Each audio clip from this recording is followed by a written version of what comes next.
Ito po para po sa ating mga kababayan at siyempre alam nyo dito sa Pilipinas ay talagang ipopromote yung mga sasakyan, yung mga electric vehicle at isa ho dyan, itong BYD na talagang napaka-agresibo nila no, sa pagpopromote at kasama natin si Ginoong Gary Vasquez, matagal ko na po itong kaibigan at alamin natin kung ano yung kanyang mga naging karanasan dito po sa BYD. Anong kumusta na? Ay, Ka-Eli, thank you very much at binisita mo ako. At, maganda yung bisita mo, timing na timing. Alam mo, BYD bilang isang sasakyan, napakahusay. No? At anyway, ako tao, I'm a man of science. Inventor ako di ba? So, weakness ko talaga is science and technology.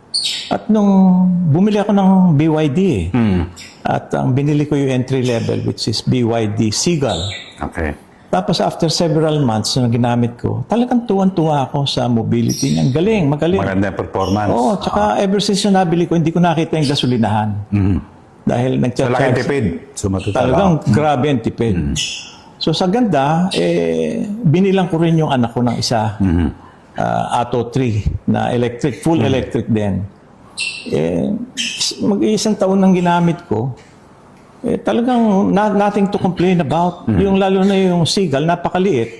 Na pag walang parking, pwede mo ibulsa no? So in short, wala kang problema. Pati yung pag-handle, napakagaang. Ang response niya, pag diniin mo, lilipad, mag-take off. Yun ang pan. So talagang pinopromote ko ang BYD bilang isang sasakyan. Unfortunately, Eli, na-aksidente ako sa San Pedro, Laguna. Binangga ako sa likod. Nung binangga ako sa likod, puti, hindi ko. Pero nawasak yung likod ko. Hindi naman ako na-apektuhan ng pan. Sabi ko, insured naman yan So, itawag na lang natin sa dealer na binila natin para maasikaso. Doon na nag-umpisa ang agony ko. Yan. So, yung dealer ay sa BYD BGC. Oh, BGC. Okay. So, pinuntahan namin. At nireport na nagka-aksidente. I-claim namin yung accident para ma-repair. Nasyak ako. Number one, yung aking insurance, hindi nila ma-process. Sabi ko, bakit hindi nyo pinoprocess? Ano ba ito insurance? Parang in-house sa BYD? Hindi. Yung mga salesman ng BYD, ahente. may ahente, meron silang dalang mga insurance. Meron din in-house. Pero sometimes, ino-offer nila mas mura yung hindi. Siguro mas, alam ko yung kalakaran niya, baka minsan mas malaki yung komisyon. Siguro, mas malaki yung komisyon. Kaya pinupush nila yung mga ganun. Correct. So, nung kine-claim ko, hindi may process. Sabi ko, bakit ganyan? Tapos, ang binigay sa akin ng repair document, yung Atto 3. Sabi ko, ba't ibibigay yung Atto 3? Seagull lang nabangga. So, ibang dokumento, isang kotse mo ang gustong gamitin na dokumento. Yes. So mukhang may problema ron sa... Doon pa lang nakita ko na may problema. Kasi, ang aking experience sa pag ikaw nag-claim, mahaba na siguro mga 2 linggo, 3 linggo. Bibigay na sa iyo yung mga dokumento mo. So, sabi ko, inasikaso ko. In short, after how many months, nakakuha ko yung work order para pa-repair yung kotse. Sinabi ko na ngayon, meron ng work order. Sabi, sir, wala ako may spare parts. Ha? Kako, paano yan? Sir, i-order pa. Sabi ko, naku, Diyos ko, paano ito? Tapos, sabi ko, hindi ko muna dadalhin dyan sa inyo kasi tumatakbo ng maayos naman ito Dadalhin ko na lang dyan kung talagang kung nandiyan na yung pyesa. Nandiyan na yung pyesa. In short, umabot na naman ng 2 buwan na, no? Noong 2 buwan, sabi nga, nandito na ho yung pyesa. O sige, di padadala ko na niya. Hindi ho dito, mas mabilis ho ang repair sa BYD Makati. Sa Makati. So sige, sabi ko, dinala ko. Siguro may mas malaki kasa nila ron siya, no? Siguro. Pero nakita ko. Tsaka, alam mo, I have to tell you, Eli, ang mga tao sa BYD Makati, mababait.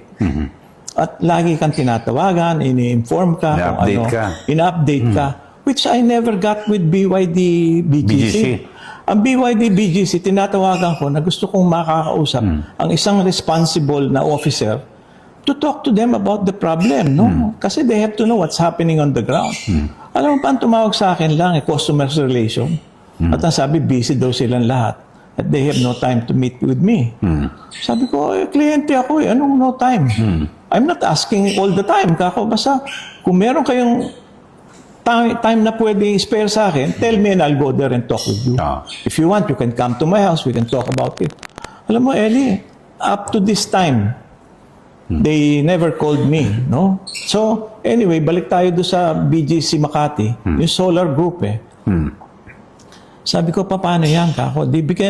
Nung binalik ko, nagloko naman yung electrical ng kotse. Alam mo yung electric vehicle pala, pag nagloko, putya, hindi ka makakalabas doon sa kotse, ilalak ka. So napakadelikado rin pala pag ganyan. Oo, kanya dapat pala, gaya na binigyan ako ng anak ko ng isang parang martilyo. Pag ginan mo, mababasag yung salamin. Salamin para makalabas. Para makalabas. So papunta na ako doon sa may Makati BYD. Naku, tumigil yung kotse. Ang daming mga nakasulat pull over, there will be an emergency stop, ganyan. Talagang nag-lock. So sabi ko, dinala ko na sa BYD Makati. Tapos tinignan nila, sabi niya, hindi balansyado daw yung power ng baterya, ito. In short ako, hindi na yan fault ng kotse. Hindi na yan fault ko na aksidente. Fault na yan kasi meron tayong, alam ko, merong warranty na 8 Pero years. ang binabangit ko dyan, dapat bago nila inirelease yung kotse, ibinilik sa'yo, dapat talagang planchado at di ba garantisado? Oo, tama yun. Kasi nung nilabas ko, ay happy na ako after tatlong buwan na No? Pero yung sa 3 buwan na yan, hindi ka binigyan ng service vehicle? Wala. Dahil nung umpisa pa lang hinihingi ko na. Kasi kadalasan, may mga kilala rin ako ng mga dealer sa ibang brand ng sasakyan. Pag alam nilang aabot ng mga 1 buwan, bibigyan ka ng service vehicle. Ito. Kasi pa-consuelo lang yun Tama. Halimbawa, yung ikaw, cash ka pero halimbawa yung iba, na halimbawa hulugan, tumatakbo ang bayad mo buwan-buwan, tapos di mo nagagamit sa kaya. So, diadong-diado ka. Actually, Eli, simula nung nilabas ko yan sa Facebook, ang dami tumatawag sa akin ng mga may BYD sa probinsya. Umaabot daw 6 na buwan pa. Hindi nagagamit yung kotse. Kung amortization nun, gusto mo tindi, magbabayad ka. So mukhang may problema talaga, siguro sa pangkalahatan, yung BYD. Kasi malakas sila, agresibo mag-promote, di ba? Bumili. Yes. Pero pag nakabili ka na, yun ang medyo dapat nila ayusin yung sistema. Magmamakaawa ka na. No. Katulad yung feeling ko, ako naman hindi naman, medyo, pwede naman ako, meron pa ako ibang coaching ginagamit. Pero, ang feeling ko, parang kawawang-kawawa ako. Tsaka nadihado ka ng gusto, kasi, di ba, yun ang pinakamatindi niya. So, dito ay, ang binabanggit nga ng BYD, siguro dapat ayusin lang yung sistema sa kabuuan. Lahat. Kasi sabi mo, may tumatawag sa ibang probinsya na ganun din hanggang 6 months. Tumatawag sila. Tapos, kahit sa Facebook ko, may mga comment na ganun. Sabi ko, paano kaya yung malilit na tao ako na inaasahan lang nila iyang makakatipid sa kanila na nasira, ngayon, hindi naman ginagawa dahil walang spare parts. Diba? Ako sana, bala ko bumili, pero parang hindi na muna ako bibili. May kasalanan ko rin yun dahil kinukumbinsi ko kayong mahusay yung kotse. Pero dahil ako, inventor ako, tsaka lagi sa science, wala namang, how do you call it, perfect May mga konting flaws, pero dapat asikasuhin mo kaagad. That was what I was expecting from BYD. And I wanted to tell the executive of BYD, BGC, there's a problem and you have to solve this na makita nyo at yung mga client nyo hindi naman maging fall victim to this problem. No? Lalo na kako, yung mga nando sa probinsya na paano yan? Kung may 6 na buwan na pala kako. Tapos yung baterya daw ng Seagull ko, sabi niya, sir, meron na ng mga 15 na raw na ganyan ng problema. Ha? Kako, 15? Sa bagay, averaging mo kung ilan ang nabebentang Seagull, siguro ako isa sa inabot na swerte. Hindi, pero meron mang warranty yan di ba? Ilang taon bang? 8 years 8 warranty. Di pwedeng palitan kagad, may Oo, problema. ewan ko, balance. They were talking about mga... Tsaka alam mo, Eli, yung coaching yan, gusto mo hindi, nagbibigay ng report By the application, sinasabi, flat yung gulong mo sa kaliwa, rear, lagyan mo ng hangin. Ito, yung baterya mo, hindi balansyado. Computerized talaga, ano na. Oo, maganda. lahat. At siguro, if they're sending a message to me by internet, they're also sending to the main house, which is BYD.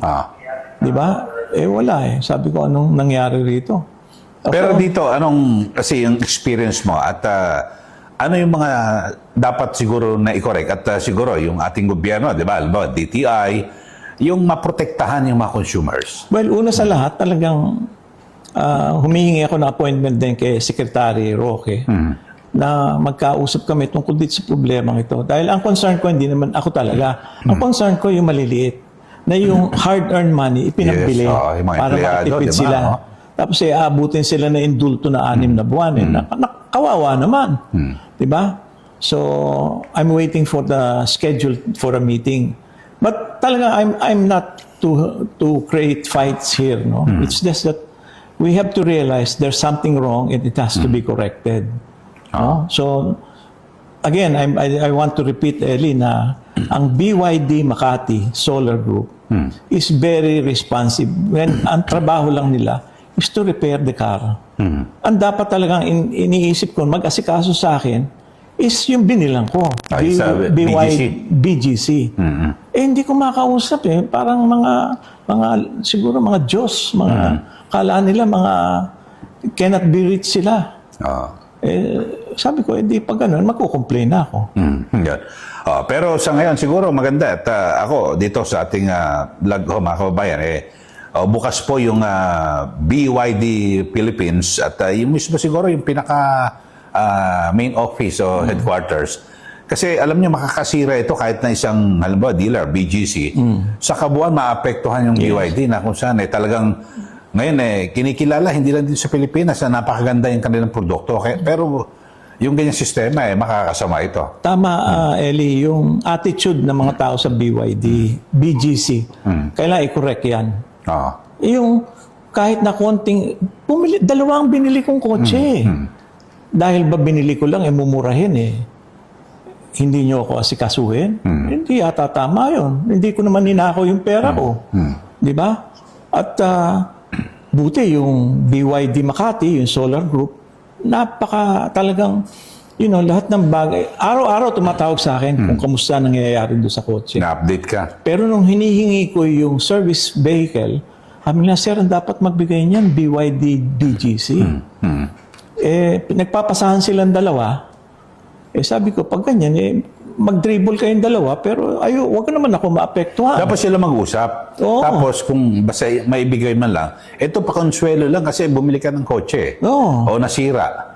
Tapos hindi agad nila magawa. Tama. Kung tatagal, dapat bigyan ka ng service vehicle. Kasi all in good intention naman ako Yes, kako, pag ganyan ang magiging attitude ng mga after sales, kawawa naman yung mga namimili ng BYD. Paano yan? Yung ikaw, pag may nakikita mo mga kaibigan mo, madalas mo nga ibinibidan. Ako, ito, BYD. So, ano ba may re-recommend mo? Siguro kailangan ayusin muna natin yung after sales. At talaga nalulungkot ako. Talagang bilib na bilib ako sa kotse. Kanya lang yung after sales, walang pyesa. Biro mo, walang pyesa. Tsaka ako natatakot yung sabi mo na biglang kung umistop, paano yun? Nasa NLEX ka, nasa gitna. Ako, ang bibilis pa ng sasakyan dyan. Huminto ka bigla, tapos hindi ka makalabas ng kotse. Kanya nga, Napakadelikado. humihingi ako ng service vehicle. Sabi ko, please, wag niyong apurahin ang pagre-repair ng baterya. Kasi yan, pag tumigil ako sa gitna ng south diversion, baka po sa aksidenteng abutin ko dyan. Mamatay pa ako dyan. Di ba? Sana, paano ko masunog pa? Yun ang pinakamahirap. Paano yan? Di ba? So, sabi ko, huwag niyo apurahin. Bigyan niyo lang ako ng service vehicle para habang ginagawa niyo, hindi naman natitenga yung akin dapat gawin na Ako, trabaho. parang dadalawang isip na ako. Kuha sana ako ng Pero Lang unit niya. pero siguro kung, well, some way or another, maisipan mong bumili, punta ka lang sa BYD Makati, yung solar group, mahuhusay yung mga tao. Pero wag sa BGC. Wag. Iwasan nyo na yung BGC, BYD. Nako, hindi. Pero pinakamaganda siguro yung pinaka head office, yung headquarters o yung BGC Philippines, dapat ay swetuhin nyo, disiplinahin yung BYD BGC. Kasi, at yung iba pa siguro, dapat lahat ng mga dealer, chinecheck nila. Correct. Yung after sales, hindi lang yung makabenta ka, tapos na. Tsaka ako, gusto ko na rin makakausap mismo yung BYD Philippines. Yes, dapat yung executive. Sige. Para sasabihin ko yung kung ano ang na-feel ko at anong hindi nyo dapat gawin sa mga kliyente nyo bumibili ng kotse nyo. Yes, Biro mo, naghahanap ka ng wala kang sakit ng ulo. Ngayon, nakaka-4 na buwan na ako eh. Tagal. Di ba? Oo, grabe. Kanya, Tama yung sinasabi mo paano yung sa mga pangkaraniwang mamayan na Yes. halimbawa, empleyado na talaga nagsikap na makabili ng sariling kotse, hulugan. Pero Alam mo naman, mahirap mag-commute dito sa atin kotse. Di ba? Tapos, napakamamahal na pamasahe. Gusto mo mag-electric vehicle, di ba? EV. Gusto mo tindi, bayad. Bayad. Nandun yung kotse mo nakaparada, nire-repair, walang pyesa. Kako, hindi dapat yun ang attitude. Kako. Nagbayad na yung tao eh. Di asikasuhin nyo naman. Yes, Di ba? Okay, so yun siguro at magbibigay lang tayo ng ng babala rin sa ating mga viewers na siguro maging maingat din dito, parang dapat resolbahin sa lalong madaling panahon ito ng BYD Philippines kasi baka masirangin yung image. At sa pangkalatan, baka hindi lang dito sa Pilipinas, baka sa ibang bansa maapektuhan din, di ba? Biro mo, trabaho ng marami, isa lang ang mambubuisit. Yes, Lahat damay na. Damay. Okay. Okay, so yan lang po yung ating interview kay Ginoong Gary Vasquez at kung saan yung kanyang personal na karanasan dito po sa, lalo na sa BYD BGC at yung kanyang sasakyan, nakatenga pa rin. Hanggang ngayon, wala pang service vehicle. Wala pa. Wala pa, Diyos ko po, ilang buwan na. Ang sabi ng BYD Makati, sila na lang daw ang gagawa ng paraan. Pero hindi Pero sila. siguro dapat sa mga ganyan, yung DTI pwedeng halimbawa na magpapaservice ka, aabot ng 1 buwan sa kasa, dapat mandatory na may service vehicle. Actually, meron pa akong medyo, sabi nung isang sumagot to sa Facebook ko, bumili ka lang ng mumurahin, parang ang gusto mo pa serbisyo, panlimusin. Pero hindi ko naman ninakaw yung pera eh. Di bigyan mo rin ako ng kotse na maliit din. Di ba, hindi ko naman hinihingi yung Rolls Royce eh. Ang hinihingi ko, panggamit lang, pantawid, habang inire-repair nyo. Kung gusto nila, bilisan nila, dapat mabilis yung pag-repair. Siguro, 1 linggo na matagal. Pwede yun. Pero kung aabot ng 1 buwan, dehado ang yung mga consumers, yung mga kliyente, customer nila. Eli, 4 months na eh. Tagal na. Di ba? No. Talagang sabi ko, napuno na ako kanya. Sabi ko, pasensya na kayo. Ipopost ko na kayo sa Facebook. Pasensya na kayo. Susumbong ko kayo kay Kuya Eli. Yeah. Okay, so, sabi ko, pasensya na kayo. Sumulat na rin ko kay Secretary Roque ng DTI. Nabasa ko pa yung sulat mo.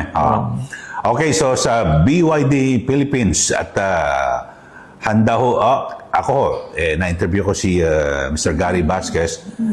Dapat kontakin nyo siya sa lalong madaling panahon para maayos po itong problema ito at huwag na hong lumala, maapektuhan ang kabuuan. Okay, so maraming salamat. Thank you very much, Eli. Pero again, BYD, Makati, Solar Group, yan ang taong kailangan ko usapin. BGC, mga cannot be reached. Pero dapat, pati yung mismo, yung BYD Philippines, umakto sila sa lalong madaling panahon. I really want to talk to them.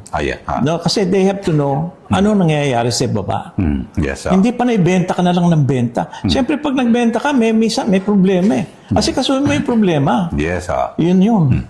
Okay. Maraming salamat. Yes, Thank sir. you very much, sir. Thank you.